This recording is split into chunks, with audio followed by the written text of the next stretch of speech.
बीच में तू शामा मेरे दिल दा बादशाह, तू शामा मेरे दिल दा बादशाह, तू शामा मेरे दिल दा बादशाह, तू शामा मेरे दिल का बादशाह, तू मोहिना मेरे दिल दा शहनशाह, तू मोहिना मेरे दिल का शहंशाह, तू मोहिना मेरे दिल दा शहनशाह, तू मोहिना मेरे दिल का शहंशाह। तन मन दिता आसा तेरे लेखे ला, तन मन दिया मैंने तेरे लिखे ला, तू शामा मेरे दिल दा बादशाह, तू शाना मेरे दिल का बादशाह, ओ मोहिना मेरे दिल दा शहनशाह, तू मोहिना मेरे दिल का शहंशाह। तालियों की सहयोग करें।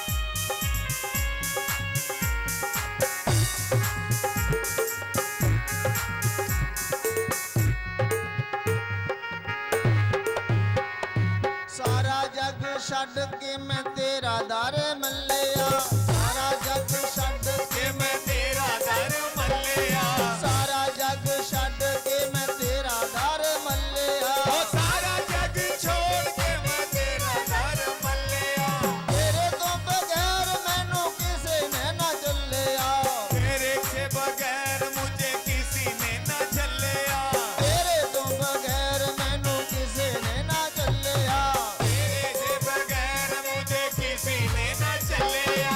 आजा मेरे शामा मैनू अपना बना, आजा मेरे शामा मुझे अपना बना, तू शामा मेरे दिल दा बादशाह, तू शामा मेरे दिल का बादशाह, तू मोहिना मेरे दिल दा शहनशाह, तू मोहिना मेरे दिल का शहंशाह, मोहिना मेरे दिल दा शहनशाह, तू मोहिना मेरे दिल का शहंशाह। तन मन दिता आसा तेरे लेखे ला, तन मन दिया मैंने तेरे लिखे ला, तू शामा मेरे दिल तू शामा मेरे दिल का शहंशाह।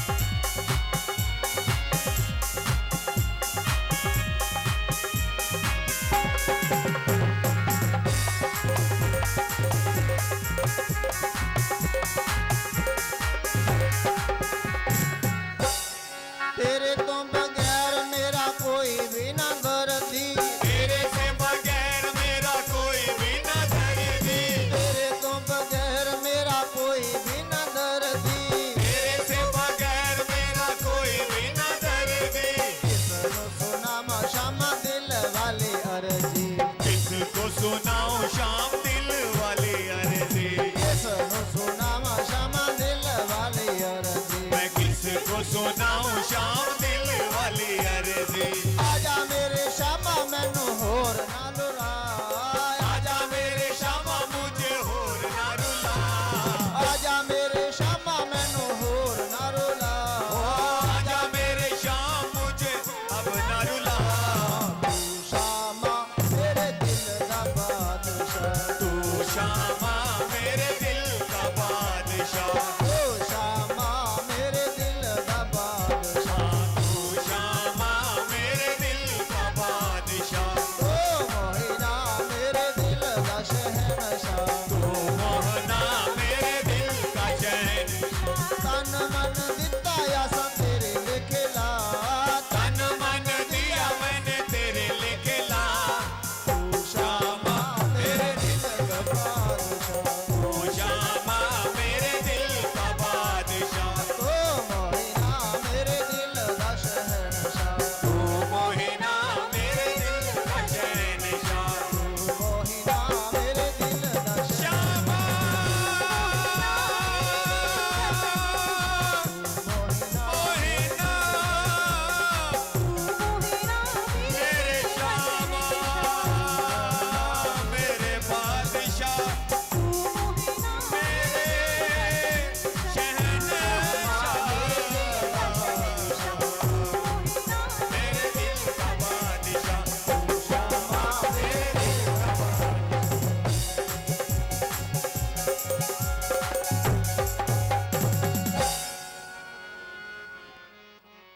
समझ में आया कुछ? आया? थोड़ी कोशिश की थी आपको समझाने की। सारा जग छोड़ के मैं तेरे धार आया, तेरे तो बगैर, तेरे तो बिना मुझे किसी ने नहीं अपनाया। तेरे से बिना इस संसार भर में मुझे किसी ने नहीं अपनाया। आजा मेरे शाम मुझे अपना बना। तू शामा मेरे दिल दा बादशाह, तू मोहिना मेरे दिल दा शहनशाह। तन मन सब दिता दिया, तन मन दिया तुम्हारे अर्पण कर दिया हमने, तुम्हारे लेखे ला। लेखे बोलते हैं हमारे, हमारी अपनी भाषा में, कि तुम्हारे अर्पण किया हमने। तेरी तो बिना हमारा कोई नहीं दर्दी, दर्द हमारी बांटने वाला। ये सच्ची बात है कि नहीं? पेट दर्द में सभी परिवार के सदस्य पास बैठे हों, कोई कहेगा थोड़ी दर्द मुझे दे दे, आधी दर्द पेट की मैं अपने को लगा लेता हूं, बांट सकता कोई? और ज्यादा दर्द हो तो उस समय ईश्वर के सिवाय कोई याद नहीं आता, भगवान को उस समय पुकारना ही पड़ता है सबको। जब परिवार, क्योंकि सुर नर मुनि के जे रीति, स्वार्थ लाग करें सब प्रीति। स्वार्थ के लिए सब प्रीत करते हैं, प्रेम करते हैं, स्वार्थ के लिए। नहीं तो अजमा कर देखना, अजमाइश करना, परीक्षा करना अपने परिवार में। झूठ में कल कथा में आ जाना। कल 9 बजे से कथा है। कितने बजे से? 2 बजे से नहीं बोला। 1 2 3 4 5 6 7 8 9, सुबह वाले 9, सुबह के 9, दोपहर वाले 2 नहीं। ऊंचा सुनते हो? अच्छा सुनते हो? सुन लिया? फिर एक बार, कितने बजे? आप कब पहुंचोगे? 2 बजे। 9 बजे आना सुबह, ठीक है? याद हो गया ना? एक बार और बोलूं, कल सुबह 9 बजे, 9 बजे से 11 बजे तक, 10 बजे तक बोल रहे थे, हमने 11 बजे बुलवा लिया। अब देखेंगे कितने बजेंगे।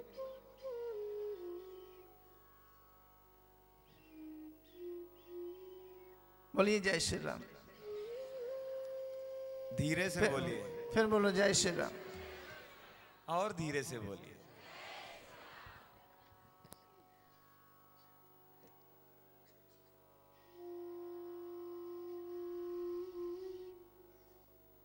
तो जिसको कोई दुख ठुकराए, दुत्कारे, अपमानित करे, उसको भगवान संभालते हैं।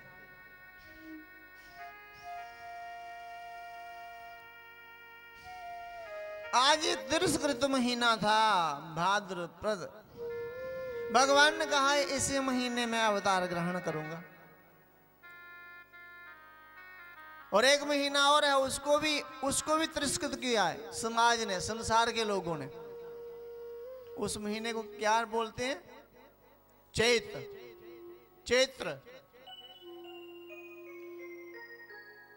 कौन सा? चैत्र। आप क्या बोलते? चैत्र बोलते। तो उस महीने का आदर किया भगवान श्री राम जी ने। कितने भी कोई घर मकान बनाए, कोई शादी करे, उस महीने में नहीं करते। जो सनातनी लोग हैं चैत्र में विवाह नहीं करते।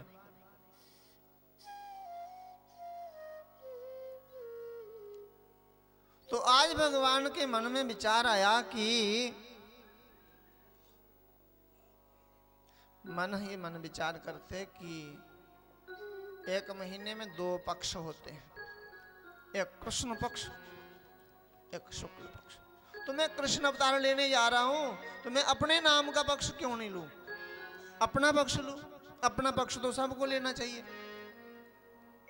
पक्ष का अर्थ जानते हो ना, पक्ष का अर्थ ये 15 दिन भी होते हैं, और पक्ष का अर्थ ये भी होता है कि अपनी बात का पूरा पूरा विश्वास दिलाना।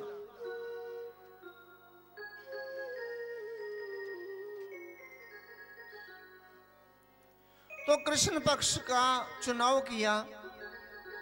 फिर भगवान के मन में भगवान विचार करके कहते कि पूरे पक्ष का मैं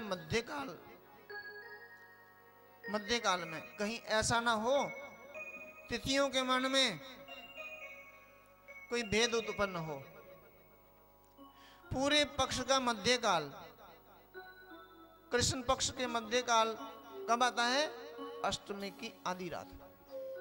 कोई भी महीने की कृष्ण पक्ष आएगी ना, उसका मध्यकाल आएगा अष्टमी का आधी रात। फिर भगवान मन में विचार करते कि मेरे पिता विवाह किए हैं 2,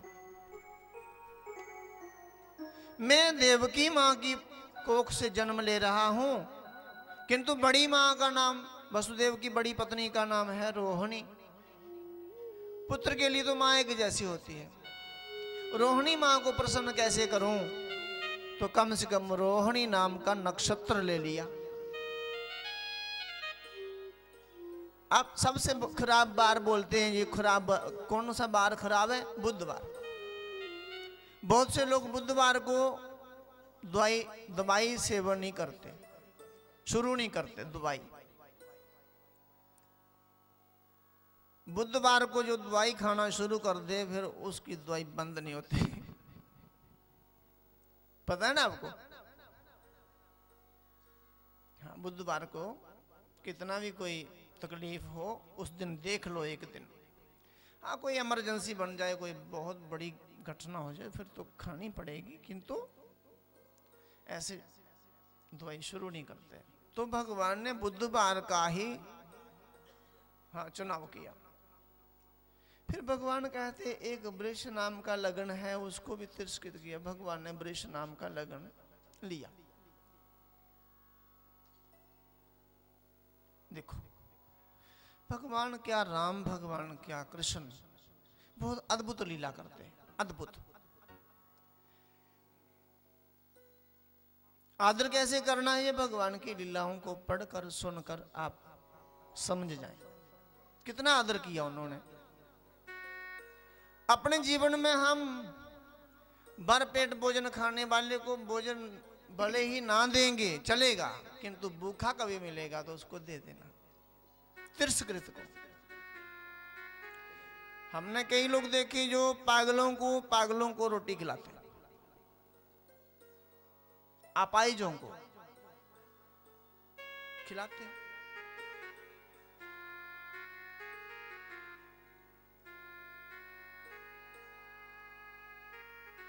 भगवान राम जी की लीला को पढ़ने सुनने से हमें पता चलता है बैठना कैसे है, रोटी कैसे खानी, उठना कैसे, जगना कैसे। उन्हीं भगवान की लीलाओं को देखकर महापुरुषों ने अपने नियम बनाए हैं। इसीलिए महापुरुष जल्दी उठते। क्यों उठते जल्दी सुबह? जल्दी इसलिए उठते कि हमारी आंख तब पवित्र होगी जब भगवान का उठते ही दर्शन करेगी आंख। आंख से सबसे पहले क्या देखना है? भगवान की मूर्ति, भगवान का दर्शन।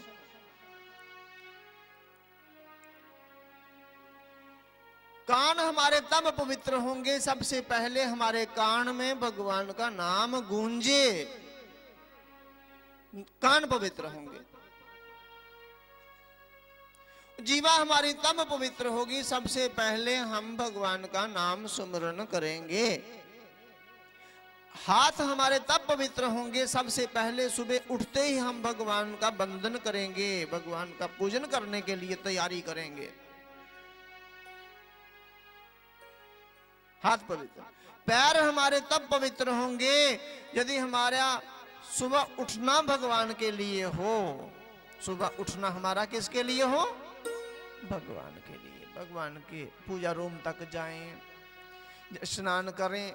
स्नान करने का अर्थ ये नहीं कि स्नान करके किसी पार्टी में जाना है, शादी में जाना, विवाह में जाना, अपने शरीर का श्रृंगार करना है। स्नान करके यदि आप श्रृंगार करते हो तो उस स्नान को बोलते हैं स्वान स्नान। कौन सा स्नान? स्वान। स्वान किसको बोलते? कुत्ते को। अर्थात आप कुत्ते हो। क्या हो आप? हम क्या है? यदि स्नान श्रृंगार के लिए करते फिर क्या बन गए हम? कुत्ते।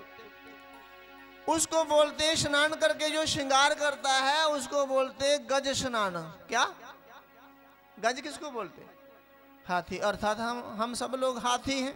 आप क्या हैं? हाथी। और स्नान करने के बाद सुअर, जो सुअर बोलते, सुअर जानते आप? इधर तो बहुत है।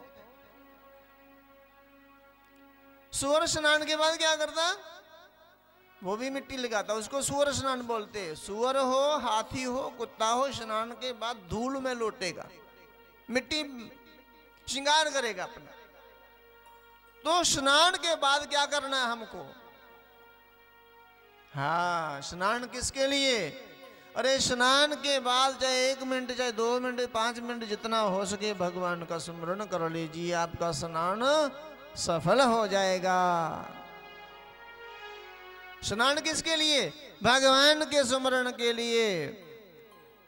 अपवित्र पवित्रो वा। कोई भी पूजन होता है सबसे पहले ये मंत्र उच्चारण करते हैं पंडित जी, बोलते अपने आप पर जल के छिट्टे करवाओ। आपने स्नान किया कि नहीं किया, छिट्टे कराओ। छिट्टे कराने का अर्थ ये नहीं कि आप स्नान कर रहे हो ना। वे बोलते अपवित्र पवित्रो वा सर्वावस्थांगतोपि वा या समृद्ध पुंडरीकाक्ष सा वा या वेयंत्रः शुचि। चाहे आप अपवित्र हो, चाहे आप पवित्र हो, सर्वावस्थांगतो विवाह, जैसी भी आपकी अवस्था है, जैसी भी आपकी गति है, या समरेत पुंडरीकाक्ष, यदि आप स्मरण करते हो पुंडरीकाक्ष का। पुंडरीकाक्ष अर्थात भगवान विष्णु का एक नाम है। यदि भगवान का आप स्मरण करते हो तो आप बाहर से भी पवित्र हो गए, और सावाया, वाया अर्थात बाहर से, भयंत्रा अंदर से भी आप पवित्र हो गए। सुबह स्नान किया, साबुन लगाया, शैम्पू लगाया, बहुत कुछ इस शरीर को मिट्टी लगाई। कितने प्रकार का स्नान होता है बोलिए? 8 प्रकार का स्नान होता है। कितने? कौन कौन स्नान? एक होता है भौम स्नान, याद रखिए। एक होता है वायव्य स्नान, एक होता है अग्नि स्नान, एक होता है वरुण स्नान, एक होता है दिव्य स्नान, एक होता है तीर्थ स्नान, एक होता है मंत्र स्नान, एक होता है अभिषेक स्नान। जो मिट्टी लगाकर नहाते हैं उसको बोलते हैं भौम स्नान। जिन लोगों को कोई अनुष्ठान में जाना है उनको क्या लगाना शरीर को? मिट्टी। साबुन ना लगाए, साबुन को शुद्ध ना मानो। आप सबको पता है साबुन में क्या पड़ता है, या फिर आप वहां से ले सकते हो। आजकल साबुन आया अच्छा, बिना गंदगी के बिना अच्छा साबुन। उसमें चर्बी नहीं है, उसमें किसी जानवर का मेद्य नहीं है, चर्बी नहीं है। चर्बी जानते हो? चर्बी जानवरों से कुछ निकला ऐसा, वो गाय भैंस सुअर का वो साबुन में डलता। वो पतंजलि का साबुन मिलेगा आपको, उसमें वो चीज नहीं है, वो ठीक है। मिट्टी लगाकर स्नान करके हम इतने पवित्र हो जाते हैं, उसको भौम स्नान। और बसम विभूति लगाकर, राख लगाकर स्नान करें उसको बोलते अग्नि स्नान। जब स्नान करके विभूति चढ़ा दे, विभूति बाबा होते ना कहीं, वे अग्नि स्नान। आगे आगे गाय चले, पीछे हम चले, चरणों की धूल उड़े, गायों के चरणों की धूल हम पर पड़े, उसको बोलते वायव्य स्नान। कौन सा स्नान? वायव्य स्नान। गौ धूल इतनी पवित्र मानी गई, अगर गौ की धूल पड़ गई ऊपर तो नहाने की आवश्यकता नहीं। और जो लोग गौ सेवा करते हैं सुबह, चाहे ना भी नहाए तो भी पवित्र हैं, पर नहा लेना, मेरी बात ना मानना। गोबर चिपकाए फिरते रहो, अच्छी बात है, गोबर अच्छी चीज है, ऐसा गोचरणों की धूल अत्यंत पवित्र है। फिर सूरज देव निकले हुए हो, सूर्य देव भी आए हो और आसमान से वर्षा भी हो रही हो। सूर्य भी निकले होते, कई बार धूप में वर्षा होती है, आपको देखा कभी धूप में वर्षा देखी? उसको आप क्या बोलते धूप में वर्षा को जी?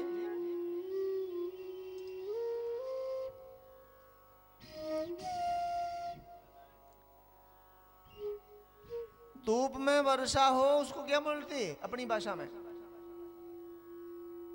हम अपने इलाके में, अपने उसमें बोलते, जम्मू कश्मीर में धूप में वर्षा होए तो सभी बच्चे नाचते कि आज काली लोमड़ी की शादी, आज काली लोमड़ी की शादी।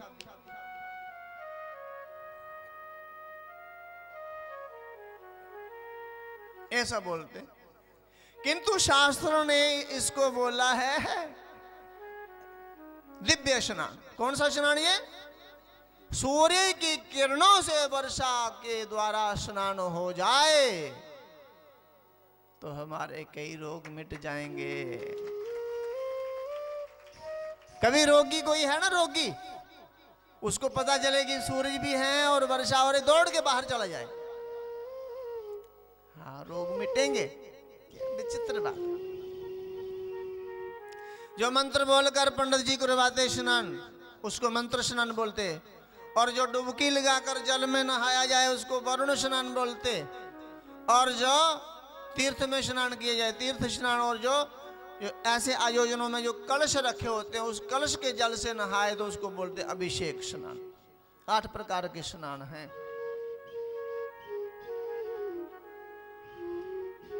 हमको भोजन करना है, भोजन करते समय पानी किस तरफ रखना है, टॉयलेट जाना है पानी किस ओर रखना है, तो भोजन के समय दाहिनी ओर पानी रखा जाता है, टॉयलेट में बाईं ओर पानी रखा जाता है। छींक आए, कभी थूक करना हो, थूकना हो, कभी कुरला करना हो तो किस ओर? बाईं ओर। क्यों? प्रत्येक व्यक्ति के दाहिने अंगों में देवों का वास होता है हर समय। समझ में आ रहा है? प्रत्येक व्यक्ति के दाहिने अंगों में देवों का वास होता है और प्रत्येक व्यक्ति के बाएं अंगों में भूत प्रेत पिशाचों का निवास होता है। पीठ पीछे पितरों का वास होता है, अपने सामने सन्मुख अपने इष्ट का वास होता है, अपने भगवान परब्रह्म परमेश्वर का वास होता है।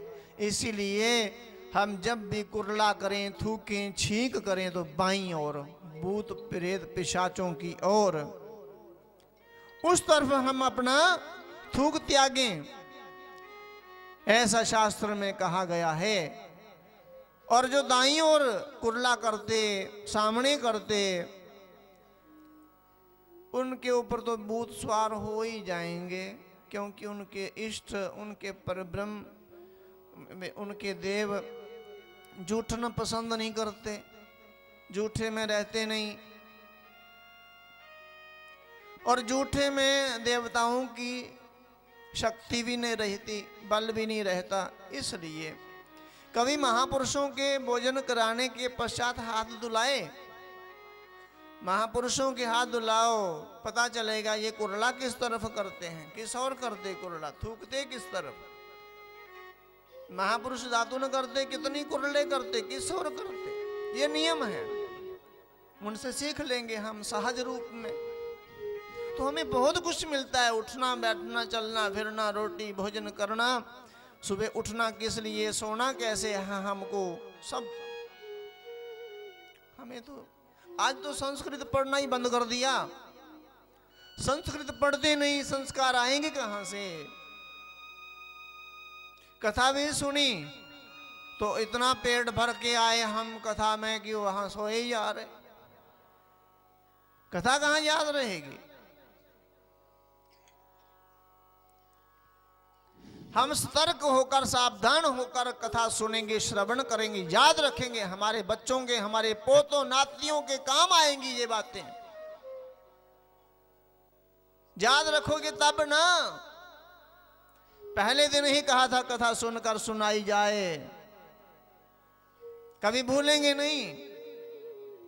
जो बच्चे स्कूल में सुने हुए सबक को उस विद्या को दोबारा से सुनाते हैं वे कभी भूलते नहीं साल भर, तभी एग्जाम में पास होते हैं, पेपर देकर अच्छे गुण लेकर पास होते हैं। जो सुनता ही रहे सुनता ही रहे सुनता ही रहे, सुनाए कुछ भी नहीं। आधा ही सुना दो, पूरी कथा नहीं सुनानी तो आधी सुना देना। आज घर जाकर 3 घंटे सुनने आए हो, कम से कम 1.5 घंटा सुना देना, कम करके सुना देना, कभी बोलोगे नहीं। और कथा सुनने का बहाना है हमको जब आरती होने वाली हो, नहीं, कथा शुरू होने से पहले हमको आना चाहिए। क्योंकि कथा कहने वाला कथा से पहले शुरुआत मंगलाचरण से। देखा कि आज मैं नक्षत्रों को प्रसन्न कर दूंगा।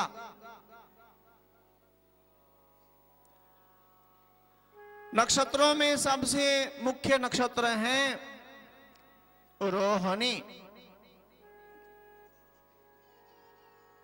और मैं आज अपने पूर्वज को भी प्रसन्न करूंगा।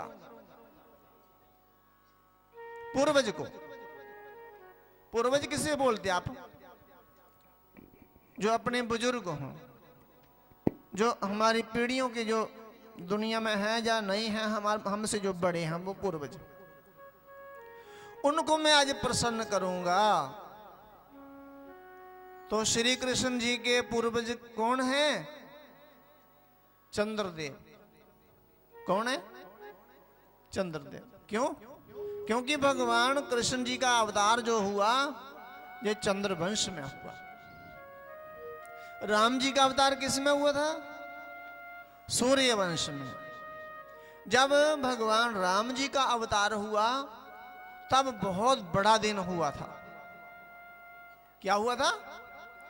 दिन बड़ा हुआ था। कितना बड़ा दिन हुआ था बताओ? रामायण पढ़ते हो आप? कोई जवाब दे दिया करो। आप इतनी कथाएं सुनते आए, इतने महापुरुषों के द्वारा यहाँ आपके ऊपर कितनी कृपा रही, किंतु आप याद नहीं रखते हो। याद नहीं होगा, आपको बोलने की हिम्मत नहीं करते आप। आपको इनाम दिया जाएगा, अब बोलो 1 महीना। धन्यवाद इस देवी का। क्या नाम है आपका? चलो बाद में पूछ लेंगे, कोई बात नहीं। उठने में संकोच कर रही है, बहुत अच्छी देवी। कितना दिन हुआ था? कितना बड़ा? 1 महीने का इतना बड़ा दिन हुआ। क्योंकि सूर्य देव इतने प्रसन्न हो गए, 1 महीना एक ही जगह खड़े रहे। और जिन लोगों ने मकान बनाना शुरू किए थे, एक ही दिन में मकान बन गया। क्योंकि सूर्य अस्त हुआ नहीं, मजदूर लोग घर गए नहीं, उनकी तो कमर भी टूटने लगी। वेतन कम दिया, मकान 1 दिन में बन गया। तब देव ऋषि नारद ने जाकर सूर्य देव को कहा अनर्थ हो गया, गरीब लोग मारे गए।